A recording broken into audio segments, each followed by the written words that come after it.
Korma group, जो सोचता है वो करता है। आपके अपने सपनों का आशियाना।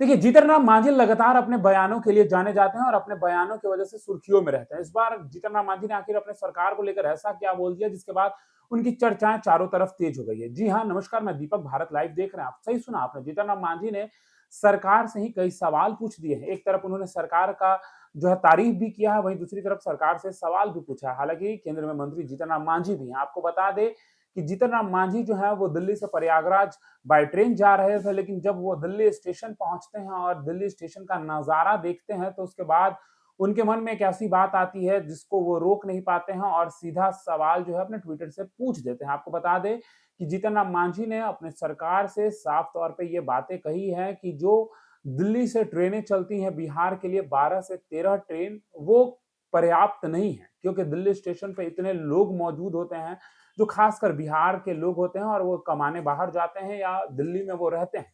लेकिन वहीं जब वो दिल्ली से लौटने के लिए बिहार के लिए ट्रेन ढूंढते हैं तो इतनी भीड़ रहती है ट्रेन में कि वो पर्याप्त नहीं है और ट्रेन की संख्या बढ़नी चाहिए। ये तो जीतन राम मांझी कहते नजर आए।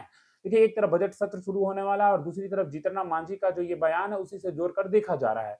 आखिर जीतन राम मांझी जो है अपने सरकार को लेकर जो ये सवाल किया है उन्होंने, उसके बाद ये चर्चाएं तेज हो गई हैं कि जीतन राम मांझी जो है वो अपने बयानों के लिए तो जाने जाते ही हैं, लेकिन इस बार जो है वो सीधा सरकार से ही सवाल पूछ लिया है। जीतन राम मांझी ने क्या कुछ कहा है हम ये आपको बताएंगे, लेकिन उससे पहले हम आपको ये भी बता दें कि लगातार ये बातें तो कही ही जाती हैं कि दिल्ली में जो लोग बिहारी काम करते हैं और जब उनको बिहार आना होता है तो ट्रेन की सुविधाएं उस हिसाब से नहीं होती है जिस हिसाब से एक बिहारी को चाहिए होता है।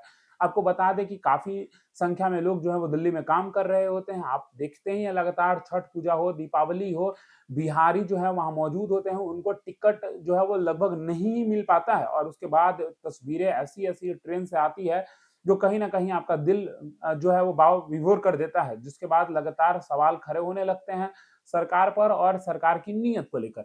लेकिन अब ऐसे में आपको बता दें कि जीतन राम मांझी जो है अचानक वहां पहुंचते हैं और जो उनकी ट्रेन थी वो दिल्ली से प्रयागराज की थी। और देखिए, जीतन राम मांझी ने अपने एक्स पर ट्वीट करके लिखा है कि आज दिल्ली से प्रयागराज की यात्रा के दौरान नई दिल्ली रेलवे स्टेशन पर महसूस हुआ कि नई दिल्ली से बिहार जाने वाली करीब 12 से 13 ट्रेनें बिहार से आने जाने वाले यात्रियों की भारी संख्या के मुकाबले अपर्याप्त है। जिस तरह हमारी एनडीए सरकार ने पिछले 10 सालों में रेल की आधुनिकीकरण और आम जन की सुविधाओं के लिए ऐतिहासिक काम किए हैं, उसको ध्यान में रखकर अगर बिहार से दिल्ली जाने वाली लाखों यात्रियों के लिए ट्रेनों और सामान्य जनरल बोगियों की संख्या को और बढ़ा दिया जाए तो सोने पे सुहागा हो जाएगा। साफ तौर पर जितना मांझी का कहना है कि जनरल डिब्बों की जो संख्या है वो बढ़ा देनी चाहिए, क्योंकि जनरल डिब्बे जो है वो लगभग अगर आप जोड़े तो 4-4-8 होती है। ऐसी कई ट्रेनों में अलग अलग होती है, लेकिन एक बात मैं आपको कहूं तो पहले ऐसा हुआ करता था कि 4 पीछे 4 आगे या 2 पीछे 2 आगे, इस तरीके से होता था। लेकिन अब जो है वो जनरल की जो डब्बा है वो कम भी हुई है। अब उसको लेकर जो साफ तौर पर जीतन राम मांझी है उन्होंने सवाल किया है सरकार से और कहा भी है कि जनरल की डब्बों की संख्या बढ़ा देनी चाहिए और 12-13 ट्रेन जो है वो अपर्याप्त है। ट्रेनों की भी संख्या जो है वो बढ़ाई जानी चाहिए। आपने तस्वीर भी देखा है किस प्रकार से जीतन राम मांझी जो है वहां के अधिकारियों से बात करते नजर आए हैं और साफ तौर पर पीएमओ इंडिया को उन्होंने टैग किया है, रेल मिनिस्टर इंडिया को भी टैग किया और अश्वनी वैष्णव को भी उन्होंने टैग किया है। आने वाले समय में देखना होगा कि जीतन राम मांझी के बातों को कितना सरकार मानती है और बिहार के लिए जो ट्रेनों की संख्या है वो बढ़ाई जाती है कि नहीं। फिलहाल इस खबर में इतना ही। बने रहिए भारत लाइव के साथ। धन्यवाद। आपके सपनों को हमने सजाया है। ई होम्स पैनोरामा को हमने बनाया है। ई होम्स मेरा एक सपना था जिस पे मैं पिछले 4 साल से काम कर रहा था। हमने जो बनाया है वो सबने है माना। ई होम्स पैनोरामा में हो आपका भी आशियाना।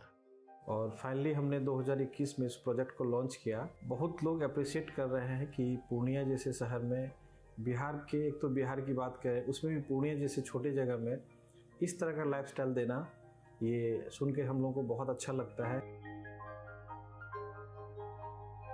ई होम्स में हमने कुछ और भी किया है, जैसे हम जिस जगह में रह रहे हैं हमारे फैमिली सिक्योर हो, उनको सिक्योरिटी का ध्यान में रखा है। आपकी सुविधा और सुरक्षा आपके लिए खास है, ये आपका विश्वास है। इसमें आर्टिफिशियल इंटेलिजेंस का 7 लेयर सिक्योरिटी का हमने इस्तेमाल किया है। लस ग्रीन कैंपस को बनाया है, यदि हमारा बाउंड्री वाल है तो वो वर्टिकल गार्डन है।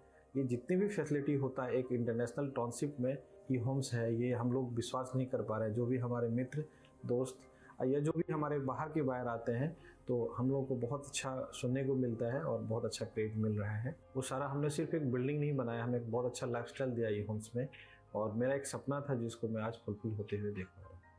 ये आपका आवास है। ई होम्स पैनोरमा में अब आपका निवास है। E Homes Panorama, luxurious lifestyle redefined. Panorama group, जो सोचता है वो करता है। अगर ये वीडियो पसंद आई और वह बिहार के राजनीति और बिहारियत से सरोकार रखेनी तो सब्सक्राइब बटन दबा के चैनल के सब्सक्राइब कर ली। ओजे एगो घंटी बा, ओकरा बटन दबा देला से कुल सटीक और मारक खबर रुआ मुफ्त में मिल जाई।